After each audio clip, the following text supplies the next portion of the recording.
celebration that you see a lot of in this state. We're talking about bringing manufacturing back to the state of California. We're talking about creating jobs here in the Bay Area and competing with some of the biggest companies around the world. This is not a celebration of an expansion of a manufacturing facility in Singapore. We're not celebrating an expansion of some IPO that brought jobs over to the Karnataka region around Bangalore, or for that matter, to Beijing and Shanghai. We're talking about our capacity here in California to compete, to create jobs, and to compete in the one sector of our economy that is the most robust, the one sector that is outperforming every other sector, and that's in green energy. And this is an extraordinary day. It is. Now, why do I say this? I don't know if you all know this, and frankly, we're not paying enough attention to it, so it's okay if you don't. There are literally 25 counties of the 58 counties in the state of California with unemployment north of 15%. Those are Depression-era numbers until you consider the fact there are 7 counties with unemployment north of 20% in this state. Not underemployment. About half the workforce now has been out of work for over 27 weeks. So you not only have an unemployment problem, you have a skills problem. You have a workforce training problem. You've got building and construction trade unions with unemployment north of 50% in some crafts. I bring this up to make this fundamental point. These dots connect.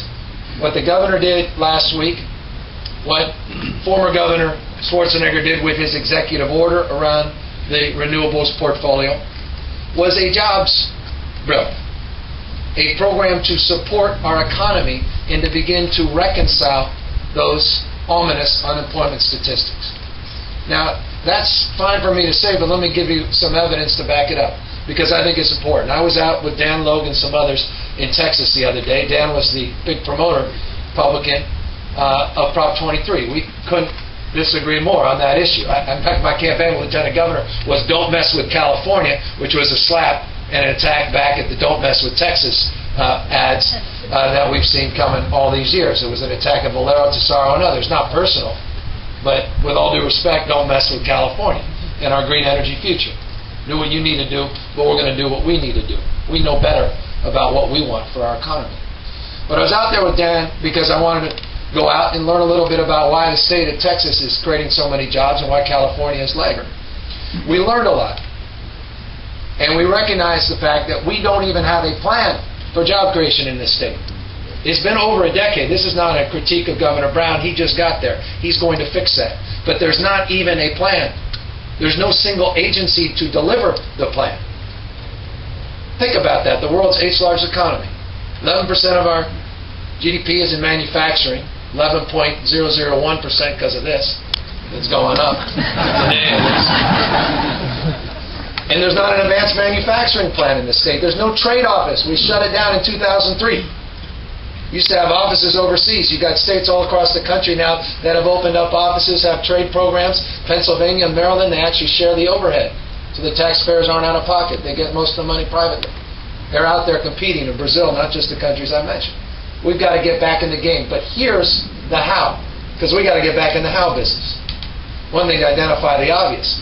It's in this sector, in the dramatic opportunity that exists in changing the way we produce and consume energy. I don't know why more people don't talk about this. But in 1998, it was the Democrats, not just the Republicans, that joined hand and rejected Kyoto. We forget that. It wasn't 1908. That wasn't that long ago. 95-0, the Senate rejected the Kyoto Accords when Al Gore was sent to Japan to work on the final details. Bill Clinton loves to tell the story about it was the only piece of legislation he lost before he even introduced it. It was a preemptive attack because people didn't believe, Democrats and Republicans, you can grow your economy and reduce your greenhouse gas emissions. Think about this. There were 44 wealthy nations that actually signed Kyoto. This is my long-winded point, and it will end very quickly because you got a lot of speakers. 44 wealthy nations signed the Kyoto Accords. It was 170 total. 15 were able to reach the Accords without even doing anything. Old Soviet bloc countries. They didn't have to do anything. But about 155 or so had to actually do some things. We know 4 will actually reach those accords of the 44 wealthy nations. What are those countries? Germany, the United Kingdom, Sweden, and Denmark. What do those 4 countries, or what did those 4 countries have in common before what I would call Lehman Day, September 15th, 2008, when the macroeconomy of the world changed? They had higher growth rates than the United States of America. They had lower unemployment than the United States of America. And as a Democrat that believes that the biggest threat to our democracy is the growing income inequality, they had lower income inequality than the U.S. because of the number of businesses and jobs created, because they dramatically shifted their economy to change the way they produced and consumed energy.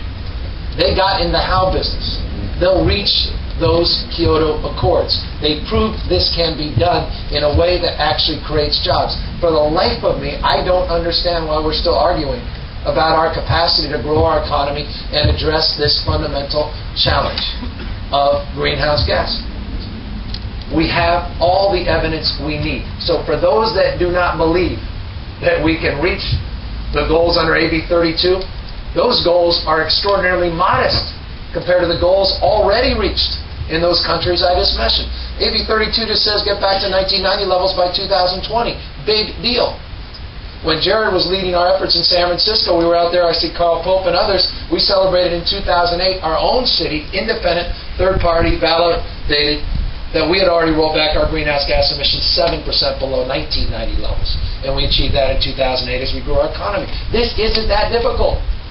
As long as we celebrate the innovative spirit that brought all of you here today and begin to share these moments and this principle in a way where we can convince people that are still not convinced that this is our ticket to economic growth, recovery, and low unemployment in the state of California. I am a big believer in this because, again, our number one priority needs to be job creation in this state. So thank you to the team assembled here. Thank you for your leadership. And again, more important than anything else, thank you for your example and, of course, your stewardship of our environmental goals. This is an important day in our state, and that's why they sent out, now I know he ain't the governor, but that other guy. Whatever that lieutenant governor does.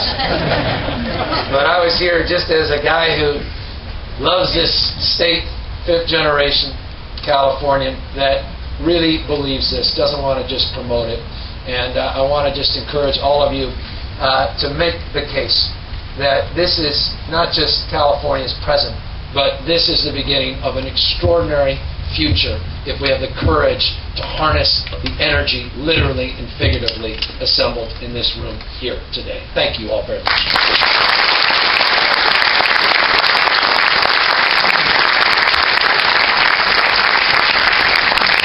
The first time I shared a podium with Gavin was at the Moscone Center dedication, and I was like, man, that guy's a hard act to follow. So that's why I went first today.